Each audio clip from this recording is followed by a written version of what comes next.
Despite this video's title, this video is not about my tan lines. This video is about body dysmorphia, more specifically body dysmorphia for young guys who are going to the gym, working out, lifting weights, trying to get bigger, but still hate the way they look. If you know my story, you know that I've always been that skinny kid. I've always been known as the skinniest amongst all my friends, and a couple years ago I wanted to change that, and I started weightlifting. I started getting into exercise, lifting weights, trying to build muscle. The first year I made every mistake in the book, and I did gain weight, but not as much as I wanted to. And I remember this was about fall of 2021, I really got into a space where I just hated the way I looked. Like, I had built muscle, I had built my physique up to a decent point at this point. I built up my physique and I was a lot bigger than I was before, a lot stronger than I was before. But I still hated the way I looked in the mirror. And I would take these, like, if you lift weights, you know what I'm talking about. You always, every time in the mirror, you always take some sort of photo, so progress photo, you flexing, whatever. I would take these photos and I remember this one specific photo I took and I just looked at it. I was just disgusted by it. I just hated the way I looked in that. Just my physique, I thought, it's like, it's how all bodybuilders think of themselves. They're too small, but they're also too fat, right? They have too little muscle, but too much fat. And it got to a point where I didn't want to see those photos. Like, when I would scroll through my photos app, I didn't want to see those photos every time. They just made me feel like shit looking at them. So I'd always just put them into my hidden folder, you know, on your phone. I'd turn them into the hidden folder so I didn't have to look at them. And even though I was still more confident than I was before previously when I didn't lift weights, I still felt kind of embarrassed. Like, when I'll talk to people about bodybuilding, lifting weights, like, I always felt like embarrassed. Like, they would look at me and they just wouldn't see. They wouldn't take me as a bodybuilder because I was so small. And I remember I remember once I was with my friend group, and I forget who it was, but someone was like, because I'd always have a protein shake with me every lunch.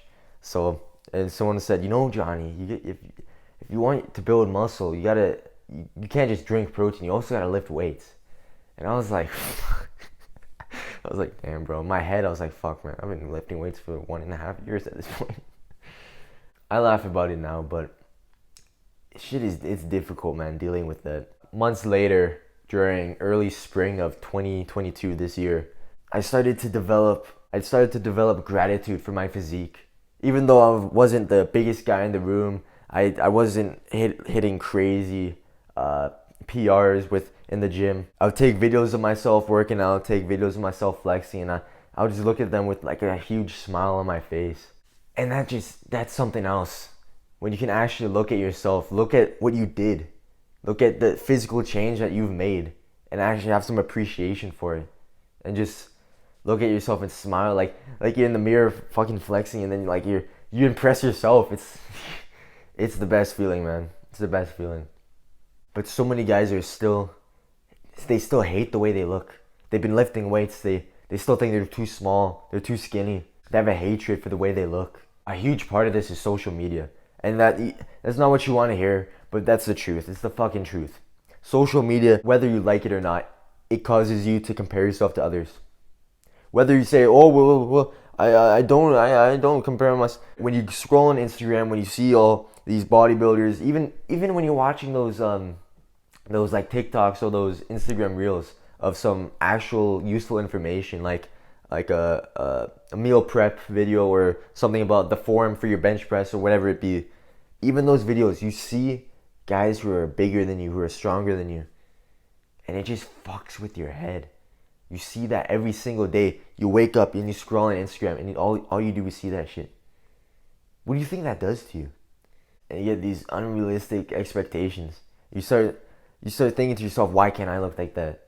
Because these people that you're seeing, that's not everybody. Most people, most guys, most young guys have absolutely terrible physiques. I'm not gonna lie.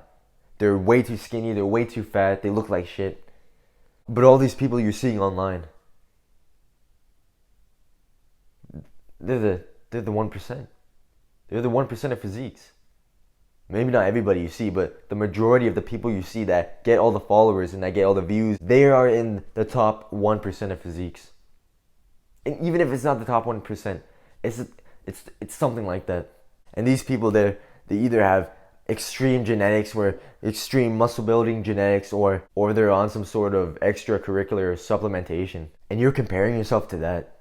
You're comparing yourself to these guys with 5 years of experience under their belt. 5 years of lifting weights. 5 years of shooting up steroids. I don't go on social media anymore. I don't have Instagram. I don't use Instagram anymore. I don't go around seeing other people's physiques online anymore. I don't see that shit anymore. Taking a step back from technology and social media, it makes you realize how if you're on self-improvement, if you're a young guy who's focusing on exercise and fitness, you're in the minority of people. Most guys aren't doing that. And taking a step back from social media, that really clicks in. You can hear me talk about you're seeing the 1% online, but you don't actually, you know it's true, but it doesn't click.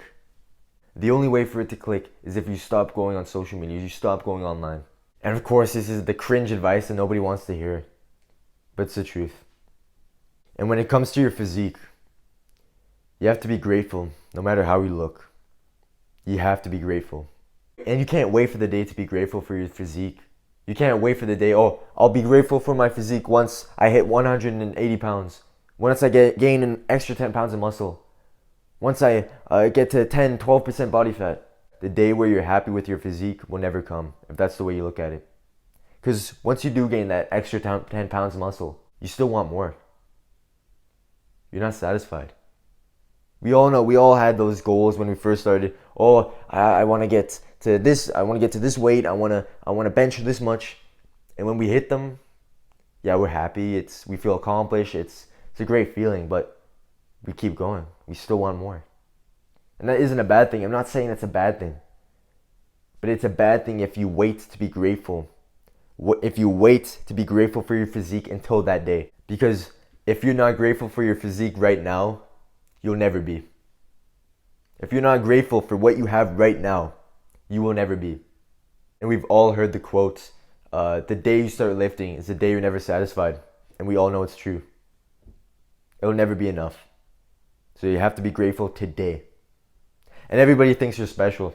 Everyone thinks that this advice doesn't apply to them. It applies to those other guys, everybody else, but not me. Because I'm different.